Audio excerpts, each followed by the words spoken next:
तो जैसा कि हमने पिछले एपिसोड में देखा था, वो जो गार्ड होता है वो सेक्ट मास्टर को आकर बता देता है कि ड्रैगन पॉइजन हॉल के गेट के सामने जो किन्नान है वो आ चुका है।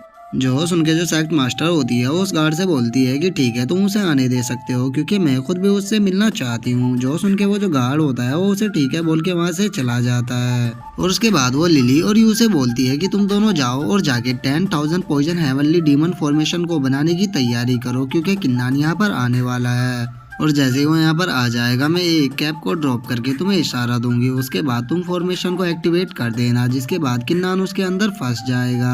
तो अब तुम दोनों जाओ और जाके उस फॉर्मेशन को बनाने की तैयारी करो। जिसके बाद वे दोनों भी वहाँ से ठीक है बोलकर चले जाते हैं। और जो यू होता है वो अपने मन में सोचता है कि किन्नान तो पिछली बार मेरे हाथों से बच गए थे, लेकिन इस बार तुम सेक्ट मास्टर के हाथों से नहीं बच पाओगे। जिसके बाद हम देखते हैं कि गेट खोलकर जो किन्नान होता है वो सेक्ट मास्टर के सामने आने लगता है। और उसके सामने आकर जो किन्नान होता है उससे बोलता है कि ड्रैगन पॉइजन सेक्ट मास्टर, मैं तुमसे यहाँ पे एक चीज पूछने आया हूँ कि जैसा कि तुम जानती ही होगी, जो हमारे डार्क माइंड सेक्ट के जो सेक्ट मास्टर है उनको पॉइजन दिया गया है। तो मैं इस बात को जानना चाहता हूँ कि क्या हमारे सेक्ट मास्टर को जो पॉइजन दिया गया है उसके पीछे क्या तुम्हारे सेक्ट का उसमें कोई हाथ है। लेकिन जो सेक्ट मास्टर होती है उसे किन्नान की बात से कोई भी फर्क नहीं पड़ता। और वो किन्नान से बोलती है कि तुम मुझसे इतना गुस्से में बात क्यों कर रहे हो, जरा देखो तो मैं कितनी प्यारी हूँ, कम से कम मुझसे थोड़ा प्यार से तो बात करो। और इसकी इस बात को सुनकर जो किन्नान होता है उसको थोड़ा और ज्यादा गुस्सा आ जाता है। और वो गुस्से में उससे बोलता है कि चुपचाप मुझे एंटीडोट दे दो, अगर तुमने मुझे एंटीडोट नहीं दिया तो मैं तुम्हारे सेक्ट को तबाह कर दूंगा। लेकिन अगर तुमने मुझे एंटीडोट दे दिया तो मैं यहाँ से चुपचाप चला जाऊंगा और मैं इस मैटर को यहीं पर ही भुला दूंगा। तो इसीलिए तुम्हारे लिए सही यही होगा कि तुम चुपचाप मुझे उस एंटीडोट को दे दो, नहीं तो मैं यहाँ पर तुम्हारे पूरे सेक्ट को तबाह कर खुद ही उस एंटीडोट को ढूंढ लूंगा। और किन्नान को इतना गुस्से में देखकर जो ड्रैगन पॉइजन हॉल की सेक्ट मास्टर होती है वो जोर जोर से हंसने लगती है। रास्ते में किन्नान से बोलती है कि तुम्हें क्या लगता है कि तुमने अगर होली स्टोन की एनर्जी को एब्जॉर्ब कर लिया है तो तुम मेरे सामने इस तरह से बात कर सकते हो। तुम्हें नहीं भूलना चाहिए कि मैं ड्रैगन पॉइजन हॉल की सेक्ट मास्टर हूँ और मेरे सामने कोई भी इस एटीट्यूड में बात नहीं कर सकता। लेकिन तुमने इस तरह से बात कर मुझको आज गुस्सा दिला दिया है, तो अब तुम यहाँ से जिंदा बचकर नहीं जाने वाले। मैं तुम्हें आज यहीं पर ही खत्म कर दूंगी। और उसकी बातों को सुनकर जो किन्नान होता है उसे कोई भी फर्क नहीं पड़ता। जिसके बाद जो ड्रैगन पॉइजन सेक्ट की मास्टर होती है वो अपने मन में सोचती है कि अब मुझे कैप को ड्रॉप कर देना चाहिए क्योंकि यही सही मौका है किन्नान को फॉर्मेशन में फंसाने का। लेकिन तभी जो सेक्ट मास्टर होती है उसको याद आता है कि उसके पास तो कोई कैप है ही नहीं है। और वो अपने मन में सोचती है कि अरे यार, ये तो बहुत ही गड़बड़ हो गई क्योंकि मेरे पास कोई भी कैप नहीं बची है, तो मैं अब उन लोगों को कैसे इशारा करूँ फॉर्मेशन एक्टिवेट करने के लिए। जिसके बाद हम लिली और यू को देखते हैं जो कि फॉर्मेशन एक्टिवेट करने के लिए सेक्ट मास्टर के इशारे का इंतजार कर रहे होते हैं। और जो यू होता है वो बोलता है कि सेक्ट मास्टर क्या कर रही है, उन्होंने हमें इशारा क्यों नहीं किया। जो सुनकर लिली उससे बोलती है कि मुझे लगता है जो सेक्ट मास्टर है वो अभी भी सही टाइम का इंतजार कर रहे हैं, तो हमें नहीं बोलना चाहिए कि सेक्ट मास्टर ने हमसे क्या बोला था। उन्होंने बोला था कि जब तक वो इशारा ना करे तो हमें फॉर्मेशन को एक्टिवेट नहीं करना है। और अब जो सेक्ट मास्टर होती है उसके पास कैप ना होने के कारण वो चिल्लाते हुए उन दोनों से बोलती है कि तुम दोनों क्या कर रहे हो, जल्दी से फॉर्मेशन को एक्टिवेट करो क्योंकि मेरे पास इशारा देने के लिए कैप नहीं है। तो इसीलिए तुम दोनों जल्द से जल्द फॉर्मेशन को एक्टिवेट करके किन्नान को यहीं पर ही फंसा लो।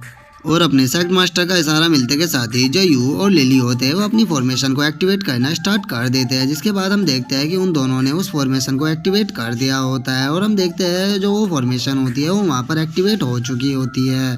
और उस फॉर्मेशन को देखकर जो किन्नान होता है वो भी थोड़ा शॉक हो चुका होता है क्योंकि उसने नहीं सोचा था कि यहाँ पर कोई इस तरह की फॉर्मेशन भी हो सकती है। जिसके बाद हम देखते हैं जो किन्नान होता है उस फॉर्मेशन में फंस चुका होता है। और हम देखते हैं उस फॉर्मेशन के बीच से कुछ स्नेक निकल के आने लगते हैं जो कि आकर किन्नान को बांध लेते हैं। जिसे देखकर जो किन्नान होता है काफी शौक होते हुए बोलता है कि आखिर ये यहाँ पर चल क्या रहा है। इसके बाद हम देखते हैं उनमें से एक स्नेक जो होता है वो किन्नान के मुंह के अंदर जाने लगता है। और उसे देखकर जो किन्नान होता है वो बोलता है कि आखिर ये किस प्रकार की फॉर्मेशन है, मैंने इस तरह की फॉर्मेशन आज से पहले कभी नहीं देखी। और किन्नान की बातों को सुनकर जो सेक्ट मास्टर होती है उसको बताती है कि ये हमारी 10,000 पॉइजन हेवनली डीमन फॉर्मेशन है। और मैं तुम्हें बता दूं कि ये हमारे ड्रैगन पॉइजन हॉल की सबसे बेस्ट फॉर्मेशनों में से एक है। और अगर तुम इस फॉर्मेशन को ब्रेक करना चाहते हो तो उसके लिए तुम्हारा डिवाइन मोनार्ची रियलम पर होना जरूरी है। और चूंकि तुम अब इस फॉर्मेशन में फंस चुके हो तो मैं अब तुम्हें बताती हूँ कि ये फॉर्मेशन वर्क कैसे करती है। इस फॉर्मेशन में फंसने के बाद तुम्हारे शरीर के अंदर एक पॉइजन स्नेक जा चुका है, जो कि तुम्हारे देनतियान के अंदर जाकर तुम्हारी जितनी भी स्पिरिचुअल एनर्जी है उसे अब्जॉर्ब कर लेगा और तुम्हारे शरीर के अंदर पॉइजन छोड़ देगा, जिसके बाद तुम्हारी बहुत ही दर्दनाक मौत हो जाएगी। और जब तुम मर जाओगे उसके बाद ये जो फॉर्मेशन है इसके अंदर जितनी भी स्पिरिचुअल एनर्जी होगी वो सभी मैं अपने शरीर के अंदर एब्जॉर्ब कर लूंगी। तो अब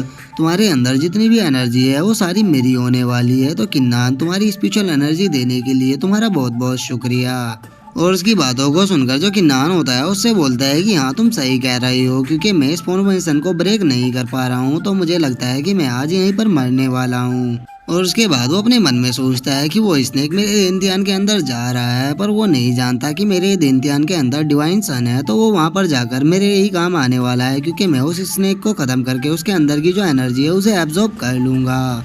तो तुम्हारी जो ये फॉर्मेशन है वो तो मेरे ही काम आने वाली है। तुम्हारी इस फॉर्मेशन की मदद से मैं और थोड़ा सा पावरफुल तो हो ही जाऊंगा। जिसके बाद हम उसी पॉइजन स्नेक को देखते हैं जो कि किन्नान के देनतियान के अंदर पहुंच चुका होता है। और वो अंदर पहुंचकर जैसे ही डिवाइन सन को देखता है वो भी थोड़ा शॉक हो जाता है।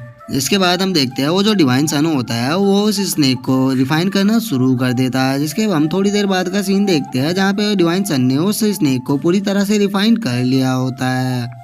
जिसके बाद हम बाहर का सीन देखते हैं जहाँ पे जो सेक्ट मास्टर होती है वो किन्नान का चेहरा पकड़कर उससे बोलती है कि तुम्हें किसने बोला कि मैं तुम्हें यहाँ पर मारने वाली हूँ, तुम यहाँ पर नहीं मरने वाले, मैं तुम्हें जिंदा रखूंगी।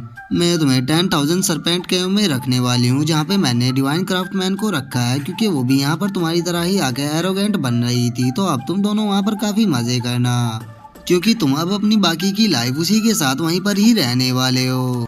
और डिवाइन क्राफ्टमैन का नाम सुन के जो किन्नान होता है वो थोड़ा शौक होते हुए अपने मन में सोचता है कि क्या इसने डिवाइन क्राफ्टमैन को भी कैद कर रखा है। तो मुझे अब ऐसा लगता है कि ये जो भी करना चाहती है इसको करने देना चाहिए, क्योंकि इसके ऐसा करने से ही मैं डिवाइन क्राफ्टमैन से मिल पाऊंगा और उसके बाद उससे थोड़ी दोस्ती करके उससे मैं अपनी स्वॉर्ड को भी रिपेयर करा पाऊंगा। जिसके बाद हम देखते हैं जो ड्रैगन पॉइजन सेक्ट मास्टर होती है उसने वहाँ पर एक बहुत ही बड़े ड्रैगन को बुला लिया होता है। और वो जो ड्रैगन होता है वो वहाँ पर आते ही जो किन्नान होता है उसको खाने के लिए उसकी तरफ बढ़ने लगता है, जिसे देखकर जो किन्नान होता है वो भी काफी ज्यादा शौक हो जाता है। जिसके बाद वो जो ड्रैगन होता है वो किन्नान को वहीं पर ही खा जाता है। और इसी के साथ जो हमारा आज का एपिसोड है वो भी यहीं पर ही खत्म हो जाता है। अगर वीडियो आपको अच्छी लगी हो तो वीडियो को लाइक करना, चैनल को सब्सक्राइब करना। मैं मिलता हूँ नेक्स्ट वीडियो में, तब तक के लिए बाय बाय गाइस।